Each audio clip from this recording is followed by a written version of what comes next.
کچھ نمایاں مغربی لکھاریوں نے جو قرآن کے بارے میں لکھا ہے، تو یہ اس کی ایک ہمیں فہرست نظر آتی ہے۔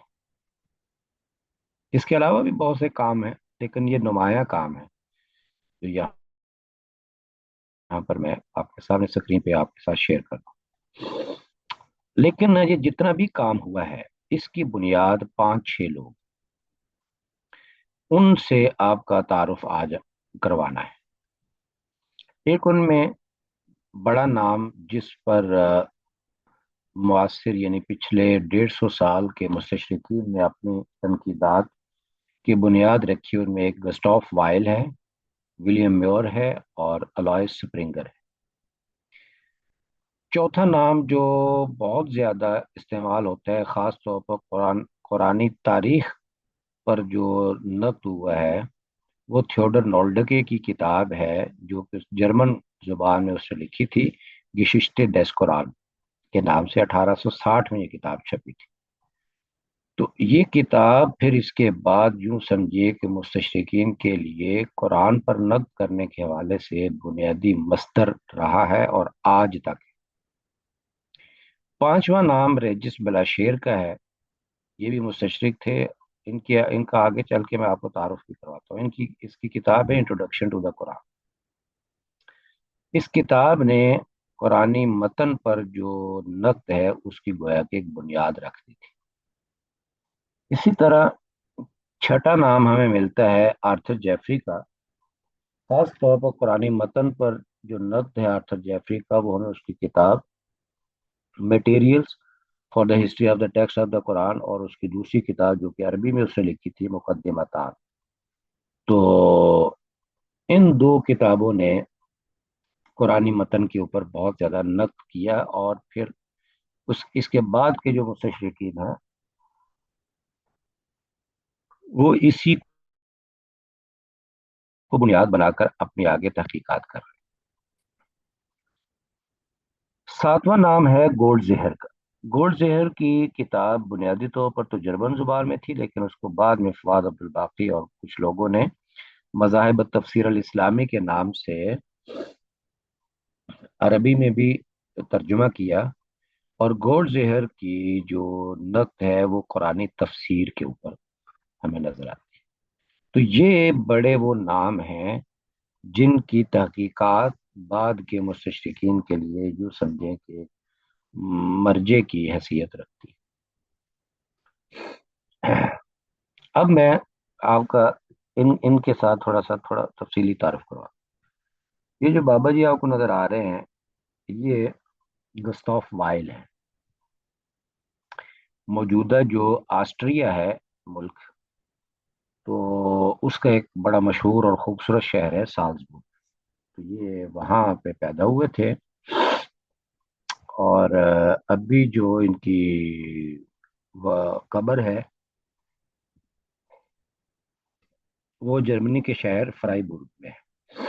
اس ٹائم میں جرمنی اور یہ آسٹریا سارے ایک ہی تھے، تو اس وجہ سے ان کو جرمن مستشرق ہی کہتے ہیں۔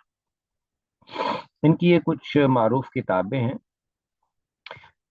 گسٹاف وائل نے خاص طور پر عربی زبان، عربی ادب اور عربی تاریخ کے علاوہ بائبل اور قرآن کا تقابلی مطالعہ کیا، اور قرآن متن کی تاریخ کا موازنہ انہوں نے تالمود کی یہودی روایت کے ساتھ کیا ہے، اور پھر ان دونوں روایتوں پر جو حفاظت کے دعوے ہیں، قرآن کا اپنے بارے میں جو دعویٰ ہے اور اسی طرح تالمود کا جو اپنے بارے میں دعویٰ ہے، ان دعووں کا تقابل انہوں نے کیا ہے۔ تو جیسے میں نے بھی آپ کو بتایا تھا کہ 18ویں صدی سے پہلے ایک جرنل اور تقابل کرنے کا منہج تھا کہ قرآن کو بھی اسی طرح تنقید کا نشانہ بنایا جائے جس طرح مسلمان بائبل کو تنقید کا نشانہ بنا۔ دوسرا نام جو ہے وہ ابراہیم گائیگر کا ہے۔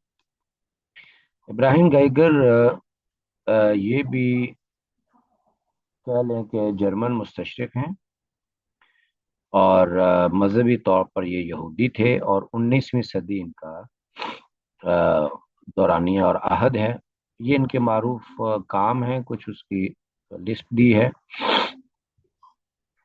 یہ چونکہ یہودی عالم تھے جو کہ یہودیوں میں بھی ایک ریفارمسٹ کے طور پر جانے جاتے ہیں، اور یہودیوں میں قرآنیات کے ماہر سمجھے جاتے ہیں۔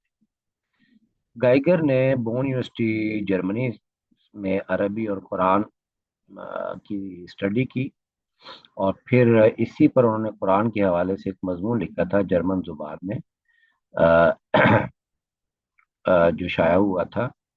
تو اس میں وہ اصل میں تھا کہ آپ صلی اللہ علیہ وسلم اور قرآن کا ماخذ جو ہے وہ دراصل یہودی ذرائع اور یہودی متون ہیں۔ تو اسی پر ان کی پی ایچ ڈی تھی، the origins of the Quran classic essays on slums Holi بک۔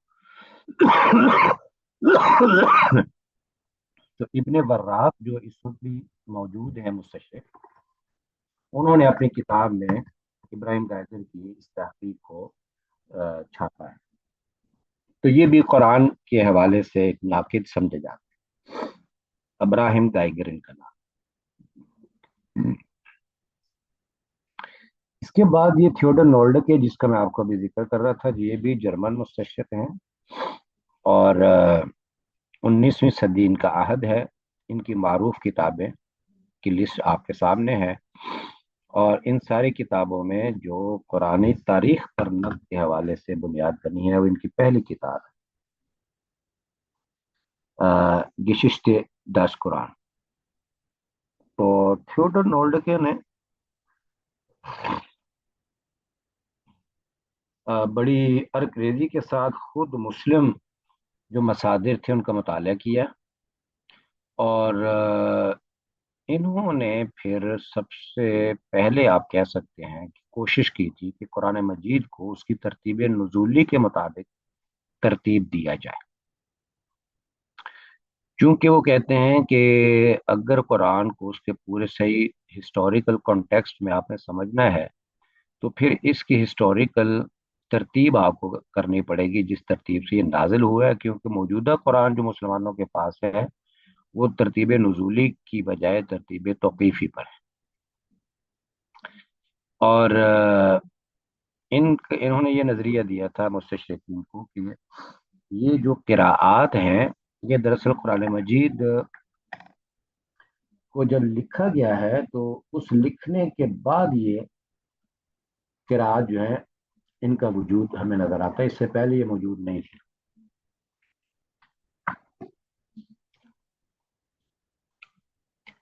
ہم گویا کہہ سکتے ہیں کہ نولڈکے وہ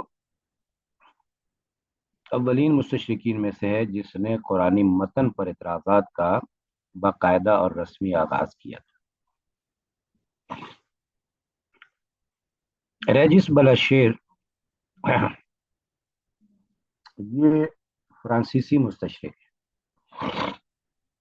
اور 20ویں صدی اس کا دورانیہ ہے۔ 1973 میں اس کی وفات ہوئی تھی۔ یہ اس کی معروف کتابیں ہیں، اور اس نے کتاب لکھی تھی القرآن نزول و تدوین، کہ قرآن کا نزول اور اس کی تدوین۔ اس نے بہت زیادہ شکوک و شبہات اپنی اس کتاب میں قرآن متن کے حوالے سے پیش کی، اور خاص طور پر آپ صلی اللہ علیہ وسلم پر جو نزول وحی کے وقت کیفیات ہوتی تھی ان کیفیات کو تنقیدی نگاہ سے دیکھا ہے۔ تو یہ بہت زیادہ ہمیں جانبدار نظر آتا ہے، اور بہت اس نے کڑی تنقید جو ہے وہ قرآن متن اور اسلام کے تصور وحی کے اوپر کی ہے۔ یہ گولڈ زہر ہے، اور بنیادی طور پر ان کا تعلق ہنگری سے تھا، اور 19ویں 20ویں صدی کے مستشرق ہیں۔ یہ ان کی کتابیں ہیں معروف، اور ان کی جو کتاب تھی وہ ہم ڈنیش اسٹوڈین، یہ کتاب اس کا ترجمہ پھر بعد میں ہوا تھا مذاہب التفسیر الاسلامی کے نام سے، جو عبد الحلیم النجار نے کیا تھا، جو قاہرہ سے بھی پھر چھپا۔ تو اس نے سبع احرف کی جو روایت ہے اس پر بہت زیادہ تنقید کی، اور اسی کی بنیاد پر اس نے قرأت قرآنیہ کو من گھڑت قرار دیا کہ یہ بعد کے لوگوں کی پیداوار ہے۔ اسی طرح قرآن مجید کے رسم الخط میں جو نقطوں کا نظام ہے اور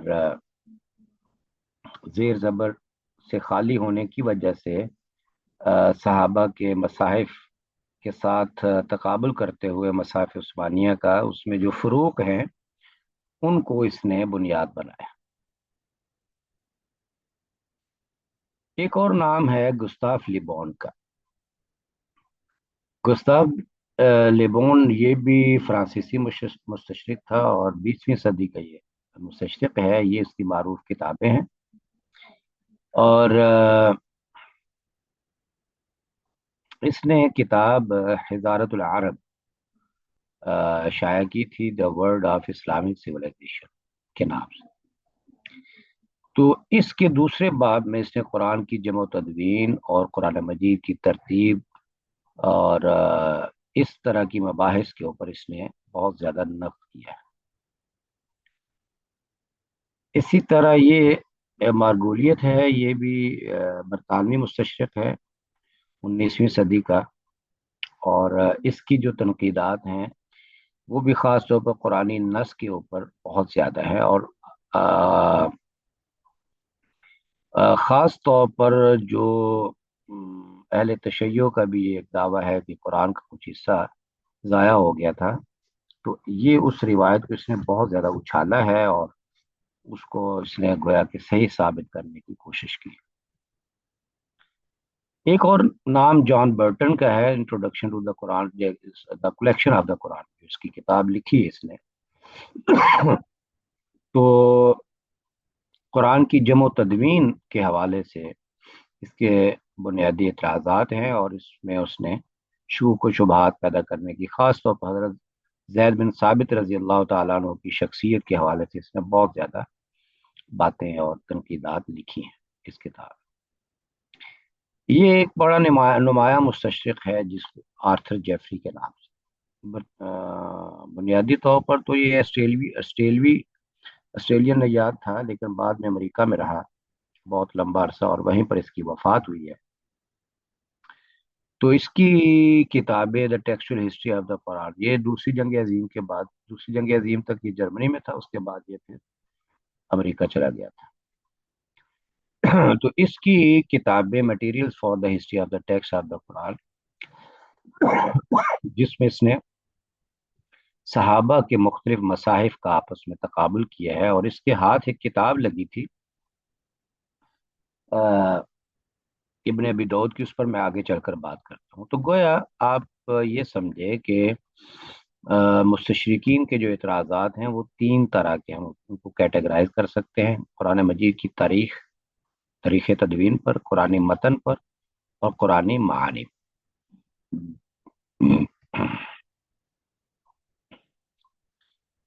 اب اگر ہم دیکھیں کہ کیوں قرآن متن کو اپنا ہدف تنقید انہوں نے کیوں بنایا، تو بنیادی وجہ رسم مصحف کو قراءات کا چونکہ براہ راست قرآن سے تعلق ہے، تو اگر آپ کسی کتاب کے متن کو ہی مشکوک بنا دیں گے تو پھر اس کی بنیاد پر کھڑا پورے کا پورا جو مذہب یا دین ہے وہ مشکوک ٹھہرے گا۔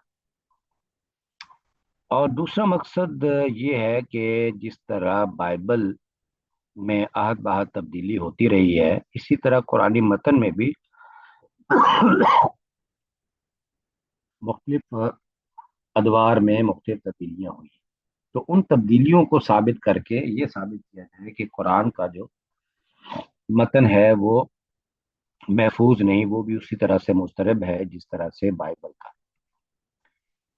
اور پھر چونکہ وہ یہ سمجھتے ہیں کہ یہ بڑے ٹیکنیکل علوم ہیں، رسم مصحف اور علم القراءات، اور مسلمانوں کی اکثریت اس کی طرف بہت زیادہ راغب نہیں ہوتی ہے، اس کا علم نہیں رکھتی، تو اس میں اگر آپ شکوک و شبہات پیدا کر دیں گے تو لوگوں کو گمراہ کرنا نسبتاً آسان ہوگا۔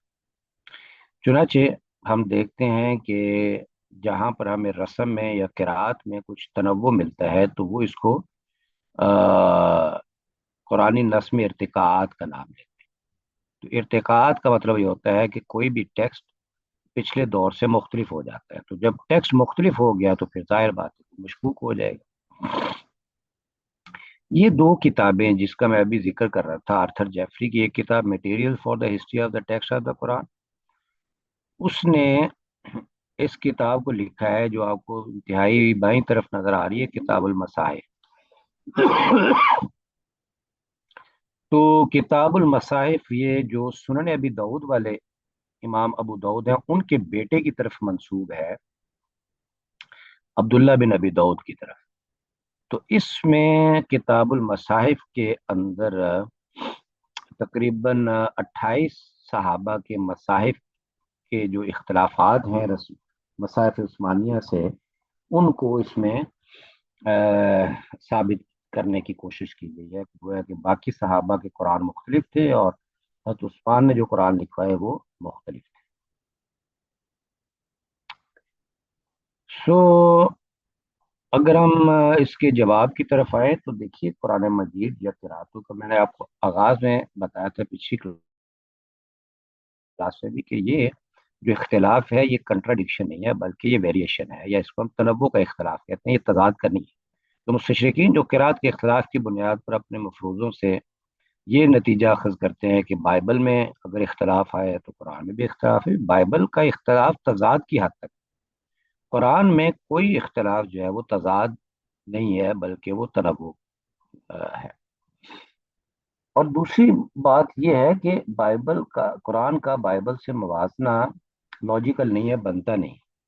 اس کی وجہ یہ ہے کہ بائبل کے بارے میں تو یہ کلیم ہی نہیں ہے کہ اس کے لکھے ہوئے لفظ جو ہے وہ کلام الہی ہیں، یہ وہ اللہ کے الفاظ ہیں، بلکہ یہ تو خود کرسچن علماء مانتے ہیں کہ یہ ہمارے جو حضرت عیسیٰ کے حواری تھے کچھ، انہوں نے یہ تراجم کیے۔ تو بھی جب آپ خود مانتے ہیں تو قرآن کے بارے میں تو ہم یہ دعویٰ کرتے ہیں کہ یہ انسانی الفاظ نہیں ہے بلکہ یہ اللہ کے الفاظ ہیں۔ تو قرآن کے ساتھ آپ کا کس طرح سے یہ تقابل بنتا ہے؟ یہی وجہ ہے کہ وہ قرآن کو بھی انسانی الفاظ ثابت کرنے کی کوشش کرتے ہیں۔ اچھا، مصحف عثمانیہ پر بھی کچھ اعتراضات کیے گئے، جیسے کہ مصحف عثمانی کو مصحف ابی بکر کی ہو بہو کاپی جو ہے وہ قرار دے دیں۔ بھی اگر ہو بہو کاپی ہو تو پھر حضرت عثمان کو کیا ضرورت تھی اتنے بڑے پیمانے پر دوبارہ سے کمیٹی بنانا اور پھر نہیں لکھوانا؟ تو یہ تو تاریخی طور پر ثابت شدہ ہے کہ حضرت عثمان رضی اللہ تعالیٰ عنہ نے مختلف متواتر قرآت کو اس میں جمع کیا اور نئی چیز نئے انداز سے وہ لکھوائی تھی۔ اسی طرح ان کی ایک یہ بھی اعتراض ہوتا ہے کہ یہ جو مختلف قرآت ہیں یہ مختلف قرآن ہیں۔ تو بنیادی طور پر جب آپ قرآت کے مفہوم کو ہی نہیں سمجھیں گے تو پھر آپ یہی کہیں گے کہ یہ قرآن کے مختلف ورژنس۔ اسی طرح ان کا یہ بھی اعتراض ہے کہ عثمان نے جو قرآن مجید جمع کیا تھا وہ سیاسی مقاصد کے لیے تھا، اس کے پیچھے کوئی دینی مقصد نہیں تھا۔ تو اگر آپ اس کو صحیح مان لیں تو پھر حضرت علی رضی اللہ تعالیٰ عنہ کبھی بھی حضرت عثمان کے ساتھ اتفاق نہ کرتے، بلکہ حضرت علی رضی اللہ تعالیٰ عنہ نے حضرت عثمان رضی اللہ عنہ کی اس بات پر تعریف کی تھی کہ انہوں نے یہ بہت بڑا کام کیا ہے۔ اسی طرح یہ جیسے مارگولیت یہ دعویٰ کرتا ہے کہ قرآن کے کچھ حصے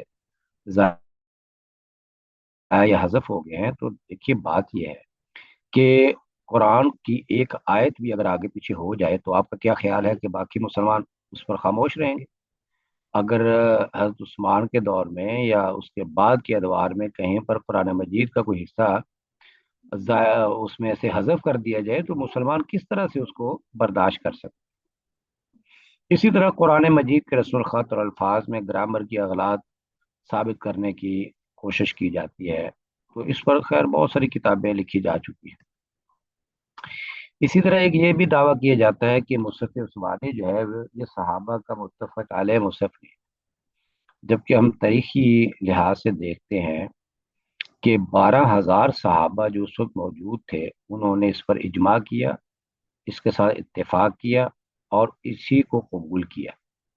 چند صحابہ نے ابتدائی مرحلے میں اس سے اختلاف کیا تھا، لیکن وہ بھی بعد میں اس بات پر متفق ہو گئے، جیسے ابن مسعود رضی اللہ عنہ نے اوائل میں اختلاف کیا، لیکن بعد میں وہ بھی قائل ہو گئے کہ ہاں عثمان کا یہ اقدام امت کے حق میں بہت بہتر ہے۔ تو آج کی گفتگو میں یہی مقصود تھا کہ آپ کے ساتھ کچھ تعارف کروا دیے جائے ایسے لوگوں کا کہ جنہوں نے قرآن مجید کے رسم اور متن پر اعتراض کیے ہیں۔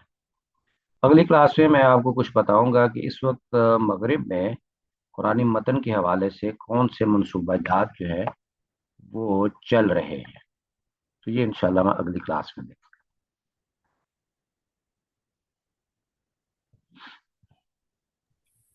استاد صاحب، یہ جو ایک جگہ آیا تھا کہ جو مصائب تھے صحابہ کے ان میں اختلاف تھا، تو اس کا جیسے کہ ابی بن کا جو سوری جو قاری ہیں دوسرے، گا۔ ان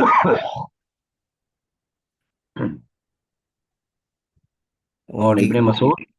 ہاں ابن مسعود اور دوسرے جو تھے جن کے مصحف کے اندر دو ایکسٹرا صورتیں تھیں، جی تو اس کا کیا حال ہے؟ دیکھیں، میں نے شاید پچھلی کسی کلاس میں عرض کیا تھا کہ جب وہی نازل ہوتی تھی آپ صلی اللہ علیہ وسلم پر تو صحابہ اس کو اپنے انداز میں لکھ لیتے تھے۔ تو صحابہ کی ذاتی یادداشتیں یا ذاتی ڈائریاں تھیں جس میں وہ قرآن مجید کی آیات کو لکھتے تھے، اس میں تفسیری اقوال بھی نقل ہو جاتے تھے اور اس میں وہ تمام جو نازل ہوتا تھا وہ ہو جاتا تھا۔ تو ہم تو یہ بھی مانتے ہیں نا کہ قرآن مجید کے کچھ حصے جو ہیں وہ منسوخ ہوئے، تو منسوخ التلاوہ اور منسوخ الحکم جو چیزیں ہیں وہ بھی صحابہ کے ذاتی مصائف میں موجود۔ اب وہ صحابہ کے ذاتی مصائف تھے، میں اگر یہاں پر لیکچر دے رہا ہوں کلاس میں، آپ 5-6 لوگ بیٹھے ہیں، آپ اس کے نوٹس لیتے ہیں، تو لیکچر تو میں ایک ہی دے رہا ہوں، لیکن اگر آپ کے نوٹس کو ہم دیکھیں گے تو لا محالہ آپ کے نوٹس ایک دوسرے سے مختلف ہیں۔ یہی معاملہ صحابہ کے ساتھ بھی تھا کہ صحابہ کرام نے جب قرآن مجید کو نوٹ کرنا شروع کیا تو اس میں اپنی ذاتی یادداشتیں بھی لکھ دیں اور اس میں نوٹس بھی لکھ دیے، تفسیر بھی لکھ لی۔ تو بعد میں اگر کسی کے ہاتھ میں وہ لگا ہے تو اس نے یہ سمجھا کہ یہ تو حضرت ابی بن کعب کا مصحف ہے، اس میں تو یہ بھی لکھا ہوا ہے، اس میں تو یہ بھی لکھا ہوا ہے۔ بھئی وہ منسوخ التلاوہ متن بھی اس میں شامل ہے، اس میں تفسیری اقوال بھی شامل ہے، تو وہ تو قرآن نہیں ہوگا نا۔ صحیح۔